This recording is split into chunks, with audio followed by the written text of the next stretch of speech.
Black Clover is back, and this chapter got me more hyped than the last, which is saying something because Asta died, in quotation marks, in the last one. But we'll get to the chapter in a second. First, I just want to mention something. The artwork in this is gorgeous in this chapter. It really looks like early Black Clover, so the man has clearly had his rest after 3 months of break. It very much looks like early Black Clover chapters, which was heavily inspired by Berserk. You can really tell.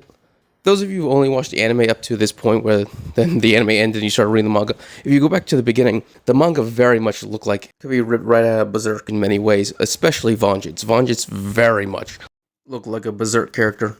He was very much Griffin inspired. So I'm just glad that we're getting this darker, more gritty version of Black Clover, where every single line has a point to it, and it's very much detailed. Once again, this chapter, gorgeous to read. But yeah, starting out with the beginning of the chapter. So the entire country already knows that the Wizard King is evil, apparently. Yeah, so that huge fight with all the explosions and destruction, yeah, apparently people aren't as dumb as I thought they were because they weren't running away. No, they witnessed the whole thing. They recognized the Wizard King, and they were like, holy crap, the Wizard King is now evil. And so that spread rapidly across the country. So, finally returns from his mission in the middle of Noel, Mimosa, and Nero giving their report to all the captains, and they are just devastated. This is one of the things I said the great art. These three look like they've been through hell. Like, absolutely. The death of Asta in their eyes is the greatest tragedy that they've ever experienced, and you can tell just by their faces. They don't even have to talk. They don't even talk this entire chapter. Once again, Noel just gives the end of the report, and the rest is just the looks on their faces the entire time. All the captains are basically coming to grips that Asta is dead. Rill refuses completely. He just starts making a joke of it. Hopefully, maybe he can laugh it away. Maybe it's not true. No, it doesn't work that way. Yami then just says Noct, so he calls on him. Obviously, Noct appears to explain the situation fully, because the way Noct's power works is quite simple. Noct has the ability to go to anyone's shadow that he chooses, but he cannot get into Asta. He cannot find him. So Asta is either in another continent, in another dimension, or dead. And you once again see Noelle's face where she's basically like half listening, half just gone at this point. So everyone finally acknowledges that the Wizard King, Lucius, is in fact their enemy now. And Jack even mentions, so the Wizard King had 2 souls in him. Again, it's just like the elf thing all over again. Obviously, Vanjitz is not liking that much himself. and they also recognize that he also has the power of the devils now that he's consumed all the Supreme Devils. And Rill is like, if he has the power of all the Supreme Devils, and he has the Wizard King's time magic, we lose. There's nothing we can do. He is unbeatable. That's when chimes in with his report on his cleanup of the devils that are still looking around. And it was clearly done as a distraction, where Adramelech was leading a bunch of high-ranking devils. Funny thing is, I've been wondering, was Adramelech purified by Lucius, or was he killed and eaten as well as with the other Supreme Devils? No. He's actually still around, and he's apparently still loyal to Lucius, because apparently Lucius didn't want to fight but we'll get to that in a minute. So apparently Adramelech led a bunch of Supreme Devils to do as he did as a distraction for As soon as the fighting started, he then fled. He didn't want to fight. He wasn't interested in that. He's very much a spectator kind of person. Devil. He's a spectator kind of devil. So they finally get to what Lucius' personal magic is, and it's soul magic, where he can manipulate people's soul and give them the power of a devil, a purified devil's power, basically turning them into his paladins. And they basically discuss that in 5 days, Lucius and these paladins are going to attack them, and they have 7 days, and they have to do something to get ready before that even happens. And that's when thinks of when he first became a captain, and Asta basically congratulated him and also said he was jealous and that Yuno was ahead of him, but he was going to catch up. But then Yuno's like, no, Asta, you've always been ahead of me. You've always been there to save me whenever I needed you. And for the longest time, I've been trying to catch up to you.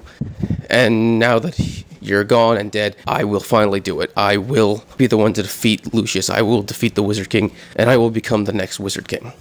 We get a third report in, because Adramelech pops into where Lucius is, and he gives his report to him on what happened with and all the high-ranking devils. And apparently annihilated all of them in a matter of seconds, which is why Adramelech got the hell out of there. He was surprised on how strong had gotten in just a year. Also, it isn't just those two. We also got Sister Lily, and apparently Damnado is also there, apparently. So he's still alive. He just became a paladin as well. Also, there's two other people that we don't get to see, but we'll probably be introduced to them later. It's probably characters we know.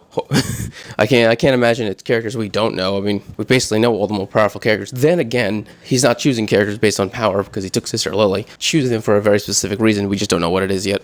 But, yeah, so Lucius isn't surprised that, Yuno was able to annihilate all of those more powerful devils. Apparently, he's looked into the future tens of thousands of times, and in all of them, there's one time that he loses, and that is because of Yuno. Apparently, Yuno defeats him, which isn't surprising, because Yuno, and he basically rates out Yuno's pedigree. He wields two grimoires. One is a four-leaf, one is a spade. He is also the reincarnate child of an elf king, and also the son of and the rightful heir of the spade royalty. And basically, at the exact same time, both Lucius and Yuno basically say that they are their next targets and they will defeat each other. So yeah, it's basically being confirmed that these two are going to fight, which I hope it is an epic fight that Yuno gets a proper decent go at it. Because in the end, obviously, Asta is going to win. Or maybe the two of them are going to fight together. A tag team fight, but this time they win. Because we haven't had a tag team fight with these two since, I would believe it would be the leader of the Elves. I was about to say Zagreet, but that was not just the two of them. That was a massive group fight. Yeah, these two haven't had a tag team fight since Lich. So hopefully they'll have one against Lucius. And that's when we go to Asta lying on a beach, just on the verge of death. And a man in a kimono appears and basically says, you're finally here. Asta might be in the land of the rising sun. He might be in Yaomi's homeland. The amazing thing about this is that I actually mentioned that we could be going here for the final arc in like the last chapter or the before the time skip, like the one that revealed that the Wizard King was evil. I'm pretty sure it's either that chapter or the chapter after that, the chapter right after the time skip, but I think it's that chapter where I straight up said, wouldn't it be cool? We now go to where Yami's from, his continent, and now that we've explored this continent completely, we already have all four nations. Now we get to go see where Yami's from, and that's basically the end of where the story ends. That was just me wanting something. The fact that that prediction came true, or looks like it's coming true, I'm hoping. It gets me so fucking excited. I've always wanted to see Yami's homeland. Oh, God. Yo, I cannot believe a spatial magic was used to send him all the way to a different fucking continent. Or maybe it is another dimension. Maybe Yami got isekai'd. Maybe he's a Japanese man who got isekai'd, and then Asta got un-isekai'd to the land of the rising sun. I don't know. I don't care. All that matters to me is that this is fucking awesome. Asta's clearly going to get another training arc, but he's going to get a training arc in the land of the samurai, which is going to be really cool. I cannot wait for what comes next. Oh god, next week is going to be so cool. Alright, so if you enjoyed this, please subscribe, give a thumbs up so you can enjoy more Black Clover and other anime things. Thank you and have a great day.